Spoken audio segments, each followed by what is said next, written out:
কাটিয়ে কর্মস্থলে ফিরতে শুরু করেছে মানুষ। স্বাভাবিক সময়ের তুলনায় যাত্রীর চাপ বেড়েছে সড়ক পথেও। এ নিয়ে আরও জানাতে ফেনী শহরের শহীদুল্লাহ কায়সার সড়কের বাস টার্মিনাল থেকে যুক্ত আছেন সোলাইমান ডালিম।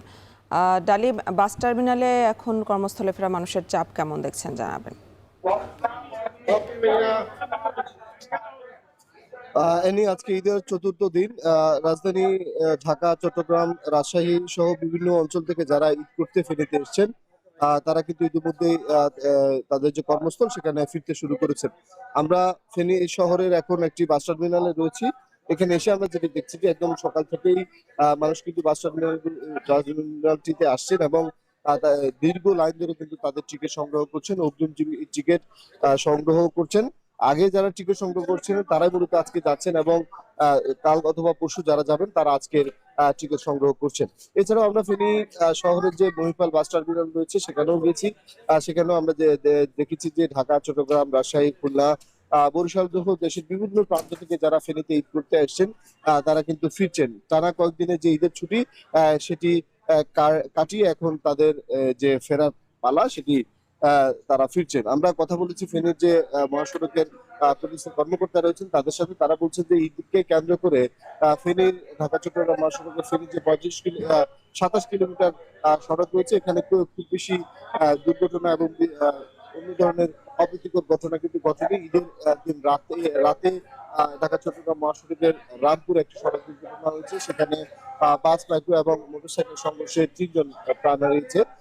এই সংঘর্ষ ছাড়া আর কিছু দুর্ঘটনা কিন্তু ঘটেনি। আমরা কথা বলছি এখানকার যারা যাত্রী তাদের সাথে। তারা বলছেন যে তারা যখন ফিরেছেন ঢাকা থেকে তখন যে যাত্রা, এই যাত্রা অন্য অনেক বছরের চাইতে বেশি ছিল। তবে ঘাটতি বাড়ানোর যে অভিযোগ সেটি করছেন। তবে এই যে আমরা ফেনী শহরের স্টারলাইন কাউন্টারে আছি, এখানে যারা যাত্রী তাদের সাথে আমরা কথা বলছি, তারা আমাদেরকে যেমনটি জানিয়েছে যে এই পরিবহন থেকে কিন্তু অন্য স্বাভাবিক সময়ের যে ভাড়া ছিল সেটি নিয়ে হচ্ছে ভাড়া বাড়ানো হয়নি।